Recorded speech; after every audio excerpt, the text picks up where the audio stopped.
Hello friends, welcome you all. आज मैं आपके लिए जो वीडियो दिखा रहा हूँ, देखिए बात करने वाले हैं बुलेट स्टॉक की बुलेट स्पीड।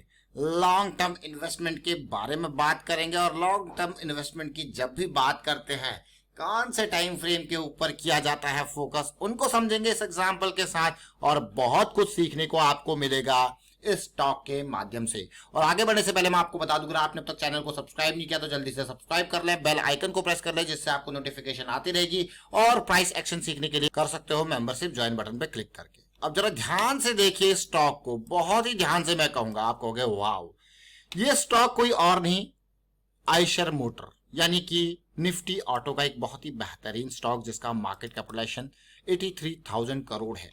बुलेट के नाम से जानी जाती है वो बाइक जिसका ये मैन्युफैक्चरर है। अब जरा देखिए ये स्टॉक निफ्टी ऑटो की जब हमें बदलती चाल दिखी थी, देखिए निफ्टी ऑटो के ऊपर बहुत फोकस था। मई 25 का ये वीडियो आप देखिए डिटेल में, और उसमें ये स्टॉक रह जाए ऐसी बात नहीं। देखिए इससे पहले ही बल्कि ये स्टॉक आपके सामने आ गया था मई 20 को। फिर हमने निफ्टी ऑटो के ऊपर काफी डिटेल में आपके सामने वीडियो क्रिएट किया और आप देखिए ये वो लेवल जब आप देखोगे 2700 का लेवल, और आज की डेट में ये आयशर मोटर गया कहां 3000 के लेवल पे। लेकिन अभी तो ये करेक्शन रिजॉल्व होते हुए आपको देखने को मिल रही है, बड़े मूव की तैयारी अभी बाकी है। सबसे इंपॉर्टेंट बात देखिए, प्राइस एक्शन में अगर आप देखोगे ना तो कॉमन चीज है, ये नेचुरल गैस का चार्ट देखिए, अभी हमने इसको एग्जीक्यूट किया, आप इसको देखिए। प्राइस एक्शन में जब भी करेक्शन रिजॉल्व होती है, अगर मैं ये बहुत इंपॉर्टेंट बात आपके साथ शेयर करूंगा, खास करके जब हम नेचुरल गैस और क्रूड ऑयल के ऊपर काम करते हैं। देखिए आयशर मोटर पे चलेंगे, लेकिन वहां पे ये पूरा का पूरा एशियन जोन बहुत हमेशा मैं कहूंगा रेंज में ट्रेड करता है। ये एशियन जोन रेंज में ट्रेड करता है, फिर एशियन जोन के इस तरीके से, और 5 बजे यहां पे एक्टिविटी स्टार्ट हो जाती है किसकी, नेचुरल गैस की। फिर आपको देखने को मिलेगा इंपल्स, करेक्शन, इंपल्स। अब आप कहोगे वाओ 500 के लेवल से 525 के लेवल पे गया, मतलब समझ रहे हो आप 1250 पर पॉइंट का यहाँ पे नेचुरल गैस के अंदर, आप कहोगे वाओ। लेकिन बात ये है, ऐसी सिचुएशन आपको अक्सर देखने को मिलती है 200 SMA वीवैप, और आप देखिए क्या रैली देखने को मिली। ये अभी का चार्ट है, लाइव ये चल रहा है सब कुछ। देखिए आप कहोगे यार वाह अमेजिंग, ये लाइंस आप देख रहे हो, ये पीक की लाइंस, और आप देखिए कहां रैली गई। लेकिन प्राइस एक्शन के बेसिक को, चाहे ये छोटा time frame 15 minute 5 minute 1 minute का टाइम फ्रेम है ये हो, या फिर आपका बड़ा टाइम फ्रेम यानी कि मंथली, डेली, वीकली, ये कहानी एक ही है। चीजें बदल जाती हैं, उस चीजें को जो बदल रही है उनको समझने की जरूरत होती है। अब मई 20 का अगर मैं आपको यहाँ पे प्राइस एक्शन दिखाऊं तो मई 20 ये लेवल था 2700 का लेवल। आप ये ध्यान दीजिए, ये है मई 20 की कैंडल, इसके अराउंड ये प्राइस था। करेक्शन आया क्योंकि सब कुछ हो रहा था 200 SMA में। आपको बार बार कहता हूं कि बार बार हमें मोमेंटम में जब स्टॉक्स जाते हैं, अगर मैं बड़े टाइम फ्रेम के हिसाब से बात करूं, मंथली, वीकली, डेली, तो हमारा डेली मोमेंटम में आए तो ये हमारी एक लो रिस्क की अपॉर्चुनिटी कहलाती है। और आप देखोगे, अगर आप अभी के टाइम फ्रेम पे देखोगे परसेंटेज वाइज, उस 2700 के लेवल से देखिए कहां तक पहुंच गया, मात्र और मात्र 12 से 13% की रैली है। लेकिन ऐसी मार्केट सिचुएशन में ये रैली बहुत इंपॉर्टेंट है। उस टाइम पे भी हमने आपको बात है, ये 1300 की रैली अगर आप इन लेवल से देख जाओगे, ये पीक को अगर टच करते हो तो ये 25% के अराउंड तक की रैली जाती हुई देखने को मिल रही है इस पीक के अराउंड। क्योंकि इस पीक के अराउंड फिर से हमारी एक्सपेक्टेशन क्या होगी कि हमें दिखे कंसोलिडेशन, हमें दिखे करेक्शन यहां पे इस पीक के अराउंड। लेकिन ये रैली जा रही है तैयार होती हुई, और काफी डिटेल में चर्चा इसकी मई की सीरीज में इसीलिए थी क्योंकि ये जो रैली, ये पहली रैली वीकली की, दूसरी, और ये मूव था, और अगली करेक्शन आप देखिए, आप कहोगे वाओ।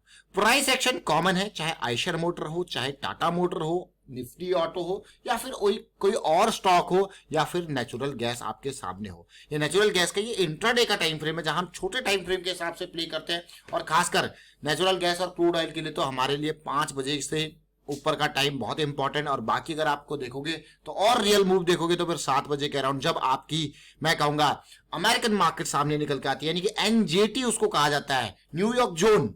और उससे पहले अगर आप दिन के टाइम पे देखोगे तो 1:30 बजे लंदन जोन। लंदन और न्यूयॉर्क में बहुत पैसा है, इस टाइम पे बड़े बड़े मूव्स आपको देखने को मिलते हैं स्मार्ट मनी के, अगर आपको इंट्राडे में प्ले करना है। लेकिन जरा ये देखिए आयशर मोटर को, क्या अब आप सोचोगे यार close to the moving average buy करने में क्या फायदा होता है। देखिए जैसे ये रैली चल रही थी, करेक्शन आया, close to the moving average जब आप बाई करते हो तो आपका रिस्क जो है वो डिफाइन होता है। और आप देखिए close to the moving average जब आप बाई करते हो तो आपके स्टॉप लॉसेस डिफाइन होते हैं। देखिए तो आपको यहां पे फिर ज्यादा घबराने की जरूरत नहीं होती, क्योंकि आपको पता है रिस्क डिफाइंड है। और अब चीजें अगर बिगड़ भी जाती है, अगर मेरा प्लान फेल भी हो जाता है तो मुझे कितना लॉस यहाँ पे हो सकता है, तो इसी के बारे में डिटेल में चर्चा यहाँ पे की गई थी। और मैक्स लॉस के बारे में चर्चा यहाँ पे की गई थी काफी डिटेल में। मैं आपको यही सजेस्ट करूंगा, ये चाहे निफ्टी ऑटो का हो या फिर ये बुलेट यानी कि रॉयल एनफील्ड के स्टॉक के बारे में जो चर्चा है पिछले महीने यानी मई की, इनको आप देखिए, बहुत कुछ आपको सीखने को मिलेगा। देखिए लर्निंग और अर्निंग में क्या डिफरेंस है। देखिए लर्निंग को हमेशा प्रायोरिटी पे रखना है। प्रायोरिटी पे किसको रखना है? लर्निंग को रखना है। और अर्निंग को फिर आप देखिए, अगर आपकी लर्निंग पर प्रायोरिटी पे है तो डेफिनेटली अर्निंग के ऊपर आप ऑटोमेटिकली आप जाओगे जब उसको आप एग्जीक्यूट करोगे, इंप्लीमेंट करोगे, लेकिन विद रिस्क मैनेजमेंट। लर्निंग के साथ जाओगे तो रिस्क मैनेजमेंट के साथ जाओगे। तो इसीलिए ये की पॉइंट्स को जरूर समझें, चाहे आयशर मोटर हो और भी। अभी अभी आपने देखा होगा पिछले 2 महीने में, 2 या मैं कहूंगा 4-5 महीने में मार्केट में त्राही त्राही मच गई और स्टॉक गिरने लग गए।